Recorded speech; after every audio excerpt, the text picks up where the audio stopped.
Selamat malam, perkenalkan nama saya Silvester Tuenmoruk, NIM 19126168. Di sini saya akan mempresentasikan tugas-tugas tentang sistem pakan diagnosa hama dan penyakit pada tanaman budidaya rumput laut menggunakan metode scientific faktor berbasis web.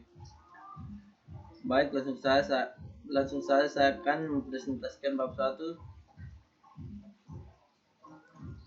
Pendahuluan latar belakang. Produksi rumput laut di Indonesia dan berbagai jenis rumput laut telah dibudidayakan, seperti jenis Euchema cottoni atau Cottoni yang saat ini banyak dibudidayakan di daerah Kupang Barat. Segala permasalahan dan hambatan yang mungkin terjadi, terutama terhadap kemungkinan serangga, hama, dan penyakit pada tanaman rumput laut, perlu mendapat perhatian khusus yang jika dibiarkan dapat berakibat menurunnya produksi. Tentunya dalam budidaya rumput laut, selain kondisi lokasi, budaya, hama, dan penyakit pada rumput laut juga dapat menimbulkan kerusakan rumput laut. Hama dan penyakit rumput laut yang sering terjadi di Kupang Barat adalah ais, ikan baronang, penyu hijau, lapa-lapa, lumut hitam, dan lumut hijau. Untuk mencegah dan mengurangi serangan hama dan penyakit rumput laut tersebut, petani membutuhkan bantuan dari seorang yang ahli dalam bidang budidaya rumput laut. Akan tetapi, seorang ahli memiliki keterbatasan waktu dalam membantu para petani mendiagnosa hama dan penyakit dari gejala-gejala yang terjadi pada rumput laut, serta mendapat solusi penanganannya. 1.2 Rumusan masalah. Yang pertama, apakah metode scientific faktor dapat digunakan untuk diagnosa hama dan penyakit pada rumput laut? Yang kedua, berapa tingkat akurasi dari metode scientific faktor untuk melakukan pengujian pada sistem pakan tersebut?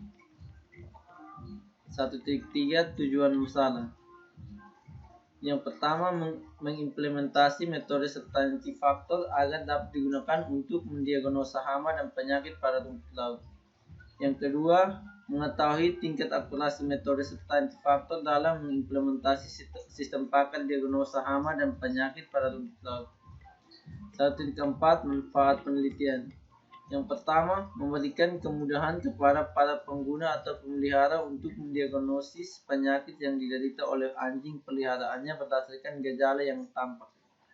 Yang kedua, membantu dokter hewan dengan menggantikan perannya dari seorang pakar dalam menangani penyakit pada anjing serta memberikan saran dan pengobatannya. Bab 2 Tinjauan pustaka. 1.1 Definisi sistem pakan. Sistem pakan adalah suatu program komputer yang mengandung pengetahuan dari satu atau lebih pakan manusia mengenai suatu bidang spesifik. Jenis program ini pertama kali dikembangkan oleh periset kecerdasan buatan pada dasawarsa 1960-an dan 1970-an dan diterapkan secara komersial selama 1980-an. Bentuk umum sistem pakan adalah suatu program yang dibuat berdasarkan suatu set aturan yang menganalisis informasi atau biasanya diberikan oleh pengguna suatu sistem mengenai suatu kelas masalah spesifik serta analisis matematis dari masalah tersebut. Tergantung dari dasarnya, sistem pakan juga mempunyai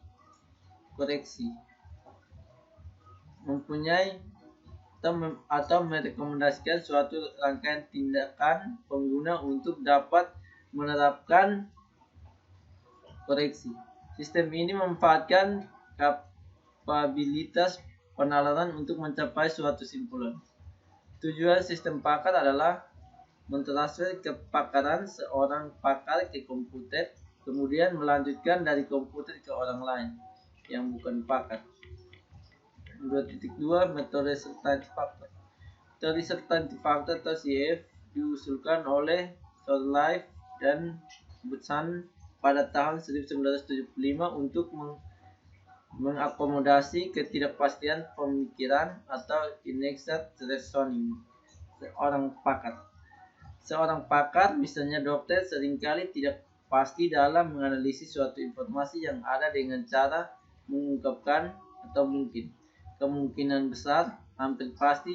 Untuk mengakomodasi hal tersebut, maka menggunakan scientific faktor guna menggambarkan tingkat keyakinan pakar terhadap masalah yang sedang dihadapi.